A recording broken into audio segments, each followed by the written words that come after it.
Semua laporan cantik menawan dan luar biasa. Dan kita sambut ini dia produser film Tabung ada Ratu Saputra dan Nunu Dadau.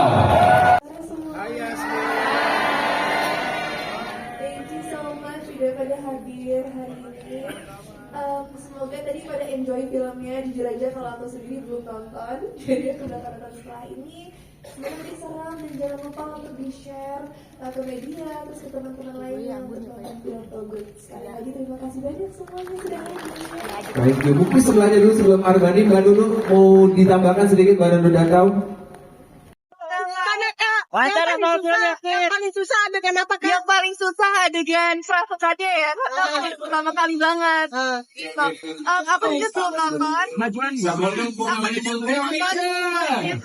Nonton. Perlu latihan gak sih buat adegan kesurupan itu? Nah, saya latihan nggak? latihan dulu dong. Aku reading, terus aku konsultasi juga sama acting coach. Yang cocok tuh kayak gimana sih kalau penampakan sebagai Ainun? Oke. Ada referensinya gimana? Apa syutingnya? Teman-teman mungkin Referensi. silakan itu pakai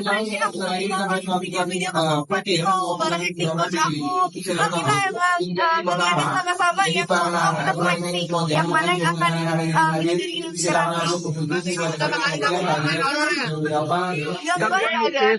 Satu ketakutan nggak acting kesurupan? Aku sempat ngerasa kayak aduh kalau aku perlu mendalami apa beneran kesurupan beneran ya. Tapi kan kita syuting nggak pakai sesajen dan lain-lain kan, jadi aman-aman aja. Berapa kali kamu bermain horor? Berapa kali retake? Paling banyak 3-4 kali seingat aku ya. Tapi kamu pertama kali main horor apa gimana?